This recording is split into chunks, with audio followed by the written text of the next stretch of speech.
Hello, my name is Father Gregory Pine, and I'm a Dominican friar of the province of St. Joseph. I teach at the Dominican House of Studies, and I work for the Thomistic Institute, and this is Pints with Aquinas.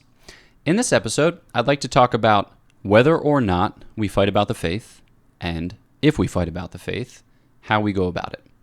So, why pose the question? Well, as you know, there are lots of fights about the faith, raging on every side. They might be kind of crass, like the ones that take place in comm boxes, or they might be more subtle, like the ones that take place in academic journals. But the question is, which ones do we participate in? Or if we participate, how do we contribute? Because there's risk, on the one hand, that we could scandalize or involve people in conversations for which they're not prepared. But then there's a risk, on the other hand, that we fail in our responsibility to preach the gospel and to teach the faith. So here, we're going to just look at the question together and then lay out some principles and arguments whereby we can enter more profitably into the mystery at stake. So here we go. Okay, so as you know, there are plenty of fights about the faith. They rage on every side. But whether or not we enter them will in part depend on us, it will in part depend upon our interlocutor, and it will in part depend upon our audience. So we can think about in terms of you, him, and them. All right? So I think there are some background considerations that we can pull in from the outset. The first is, what's at stake? All right? So is this something where your interlocutor is an unbeliever, and then the people who are listening in are a mix of believers and unbelievers? Because if so, right, you're, one, not going to be able to presume a lot of principles that you can presume with a Christian, for instance. And then two, you're going to defend the faith in a particular way. It's like when somebody says something negative about a member of your family. If that's a member of your family, you're probably like, yeah, I understand the backstory. I understand what this means in the circumstances. It's not that big of a deal, or maybe it is. But if somebody who is not a member of your family says something negative about a member of your family, then that's a different story entirely. So we talk about the household of faith, and I think that we need to be conscious to house rules. Not in the sense of we're all here huddled up in the household of faith and we're just trading secrets and defending stuff. But when it comes to other people, they're not worth it. Pearls before swine. I'm not saying that. I'm just saying it changes the literary genre. Okay, so when it comes to the household of faith, you can do more in the way of, pedagogy and mystagogy. When it comes to those who lie outside its bounds, you're going to be doing more in the way of apologetics and charismatics. That's a made-up word. But it's good to establish from the outset how much common ground you share, because then that's going to condition the way in which you exchange and how much you can then presume upon, or how much you can rely upon the other to sympathize with. Because at the level of sympathy, that's important. Okay?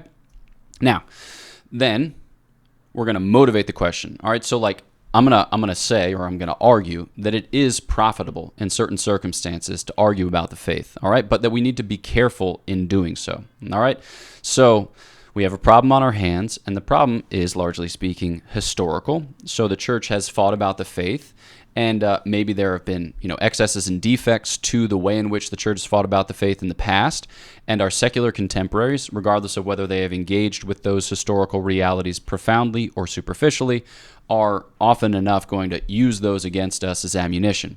It's like when it comes to the enemies of the faith, or when it comes to secular contemporaries who hate the faith, they're just going to use whatever weapon lies ready at hand. Maybe that's not to say all of them will, but many will use whatever lies ready at hand as ammunition or as a stick to beat the church with. So know that there's baggage, right? You can think about the Inquisition, or you can think about the Crusade. We've fought about the faith before, and we've done it in different ways, and the church has backed off those ways in various, you get it. Okay, so we need to be conscious of the fact that the church, in her kind of inveighing against her enemies and in her fighting for the faith, has at times proven a countersign and a scandal, all right?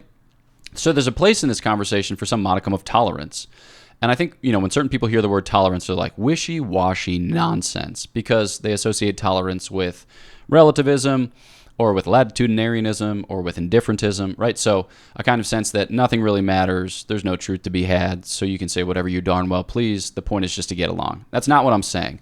But there is a sense in which God tolerates us, all right? And that we should seek to image God or conform ourselves to God in that respect. God gives us human freedom, all right? and he gives scope to that human freedom. And he puts our lives in our hands, and he's excited to see what we're going to do with them. But sometimes people do crazy things with them. And that we as Christians have an opportunity to be made like unto God in a kind of tolerance. Now, mind you, we're going to try to preach, we're going to try to teach, we're going to try to evangelize and convert, but people are going to do what people are going to do, all right? And we need to provide a kind of space for that because they have freedom and there's scope for that freedom. So I think in our fighting against the faith, we can't be, like crazy. We have to be patient in the way that God is patient and merciful in the way that God is merciful. So, insofar as God tolerates our craziness, we should have a kind of openness to the other.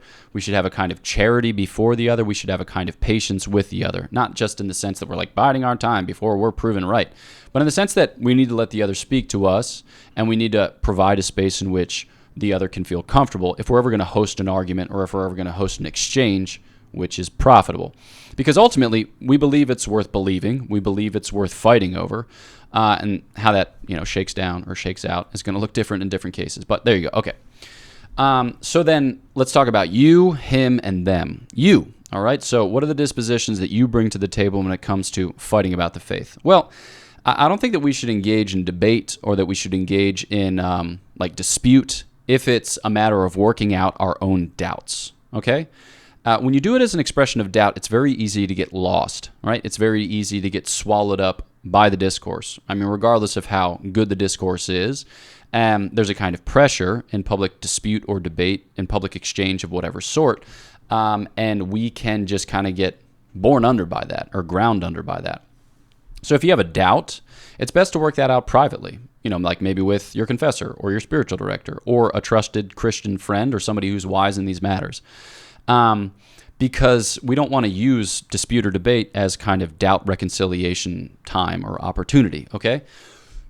It's kind of like debate or dispute is mostly what we're doing is apologetics, but there's a sense in which we're also doing theology. And in theology, you're thinking through the faith speculatively, and you're finding ways in which the faith is articulated so that your love of those realities revealed can find more places in which to abide or more places in which to gain traction. So our dispute or our debate is informed by that spirit rather than by a spirit of doubt. Okay, that's the first. Then, with respect to him, that is to say, your interlocutor, you want to gauge, is there an openness? All right, because there's not a whole lot of sense in somebody who just comes into the conversation looking to destroy you. All right, it's not cowardice to say, I don't know if this is going to be especially fruitful. I've told that to people on a couple of occasions. It's like, hey, I see you. You've got the things that you want to do. I just have limited time and limited resources, and I don't know if I just want to do bludgeoning because I like other things more than bludgeoning. For instance, I like 76ers basketball. Okay, so it can be profitable in those situations to kind of gauge at the outset whether there is an openness. So it's really, it's for God in his providence to determine and for him to open the other. And it's for you to serve as a kind of instrument of the defense of the faith, right, of this dispute, whatever setting it takes place in. But it's not going to be you who really affects the change in the other person, except insofar as God wants to make use of you. Okay, so if there is an openness, right, then there's a real space there for Christian preaching and teaching, the kind of Christian preaching and teaching that's asked of every individual who's baptized. Okay, but something simple that you can do in the circumstances is just pray beforehand. You're like, duh. Right, but pray with the other person. So for instance, I was once engaged in a debate with a non-denominational Protestant who had a lot of questions, but they were mostly gotcha questions. And I was like, what are we doing right now? And at the end, I asked him if he wanted to pray, and he said no, because his understanding of the mediation of Christ differed so markedly from my understanding of the mediation of Christ, as he explained it to me later, that he couldn't bear to pray with me because he was afraid of something like unto idolatry. So that had been good to know at the outset.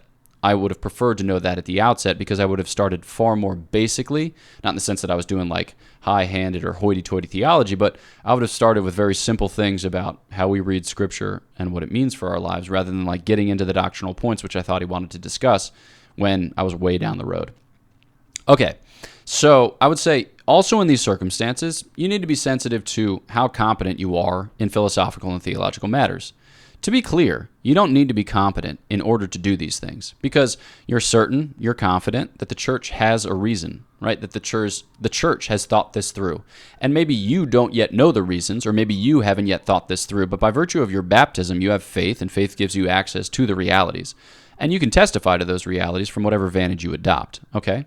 So don't worry too terribly much about your incompetence because like apologetics or the defense of the faith, it's not like a technique that you try to master. There are techniques which are involved, and it's helpful to know principles and it's helpful to know arguments, but ultimately you're trying to get holy, right? Because the greatest witness that you can provide is the witness of your love of the Lord Jesus. And the reasons that you supply are going to issue from that love, and when they do, there are a few things more attractive, or there are a few things more convicting. All right, so when it comes to technique, like if you don't have all the answers, well, then you might just start by asking the other individual questions, finding out what it is that he or she really cares about, so that way you address the real concerns, or at least surface the real concerns, because sometimes that's enough, okay? So if somebody has just like a billion things that they want to talk about, okay, cool, maybe that's genuine. Sometimes it's not genuine. Sometimes it's just like, I feel sad, or I feel angry, or I've been hurt, or I've been wounded, and I'm just kind of coming at you with a bunch of debris or with a bunch of flack. In the circumstances, you might say, all right, what do you think is the strongest objection, or what is the thing that troubles you the most? And then pursue that. And when the person tries to change course or tries to, switch the subject up, you can say like, no, we say we're going to focus on this. Let's focus on this. And it's not so as simply like to pin the person to the wall, but when you stay on topic, you can really tease out the implications of whatever argument's at stake, okay? So, good, all right? This is all good in the way of background, but like you're going to have to gauge, again, whether or not to engage. You're going to have to gauge like whether or not to defend the faith in this circumstance or that. So just know that this is part of your life of faith, that there's an interior or an exterior dimension to faith. The interior dimension of faith is belief. The exterior dimension is confession. And obviously, you're not going to be able to confess the faith at all times of all days because you're going to take naps or you're going to sleep. But you're going to be asked to confess the faith in certain instances, right? To actually give public proclamation or to give a public defense. St. Thomas will say that you always need to be prepared in spirit for this, and that there are going to be times and places in which you're going to have to do it. You're going to have to actually, gin up the courage to go forward. And I think that, like the closest description that he gives to something like this is martyrdom, right? You should always be ready to testify in a way that imperils your life, or testify in a way that could risk everything. You're not trying to throw your life away, nor are you seeking opportunities to die for the faith because you want to, tempt the Lord in his giving of martyrdom graces. But, I think that you might find yourself in a circumstance where you're called upon to do just this. Like I was talking to a chaplain the other day, and he was at like this joint chaplains meeting at the university where he works, and one of the chaplains of another denomination said like basically all enlightened people think, and said something contrary to church teaching, specifically as concerns abortion, and he just had to say like, yeah, not necessarily. I mean, maybe you don't think I'm an enlightened person, but just know that that's not our confessional line, and I affirm the church's teaching in this regard. So it's just like very simple. But he found himself in a circumstance where to have remained silent would have been, in some way, to be complicit. And he thought, all right, this is the time. So, certain circumstances, people are going to say a thing, and it's going to be your responsibility to correct it, maybe not to correct them, but to correct the error, and then to testify to the truth. And then in other circumstances, you might judge that this is not the time and this is not the place, right? Because it's not the appropriate setting, or because of whatever else, you're going to have to judge that on the basis of prudence. And maybe we could talk about that more at a later date. So then the last thing to take into account is them, all right? So I've said, you, him, and them. What about the audience? I think that you need to be sensitive to those listening in, and this really concerns discourse hosted on the internet, because people don't always have the right context in which to interpret what is said. Because nowadays, a lot of people are just raised by the internet, and a lot of people come to faith by the internet, and a lot of people work out their difficulties in faith with the internet. And in part, that's just because people live in every possible corner of the world, but also it's because here we are. This is just 2024. It's what we do, okay? So you need to have the discourse calibrated to the audience so as to not eliminate the possibility, but to reduce the possibility of potential misinterpretation. So you have to be careful about what people can take the wrong way. So, like, yeah, again, debates among Christians can sometimes be scandalous to non-Christians. If we're like fighting in really ugly ways when we all pertain to the household of faith, that's something we should be a little bit embarrassed about or even ashamed of. So I think certain things are just going to be best done off the internet. And while it might be a temptation to do it on the internet because people click on it and then you, whatever, like accumulate fame, if you're actually concerned with the hearts of the peoples involved, right? If you're actually concerned with conversion and the working out of whatever doctrinal point or, the elaborating of whatever practical thing, then, yeah, then we have to shape our lives accordingly. So that doesn't mean that we're necessarily hiding. It's just to say that certain things are best worked out in a private setting or in a secret setting as a sensitivity to the individuals involved and the delicacy or the fragility of their lives. Okay? So, yeah, I think that those are just some principles that you can use when determining whether or not to defend the faith, and then what the circumstances might be which would require it of you. So, yes, boom. That's what I hope to share. This is Pints with Aquinas. If you haven't yet, please do subscribe to the channel, push the bell, get sweet email updates when other things come out. Also, if you haven't yet, check out God's Planning, where we talk about things along these lines with dread frequency. So that's myself and then 4 of the Dominican friars. You might enjoy that. And then I wrote a book. It's called Prudence, Choose Confidently, Live Boldly. I'm working on the next installment, which is on justice. Don't know what the subtitle will be, but hopefully something snappy. So you can pray for that, actually, because writing this book might kill me. But there you go. All right, guys, know of my prayers for you. Please pray for me, and I'll look forward to chatting with you next time on Pints with Aquinas.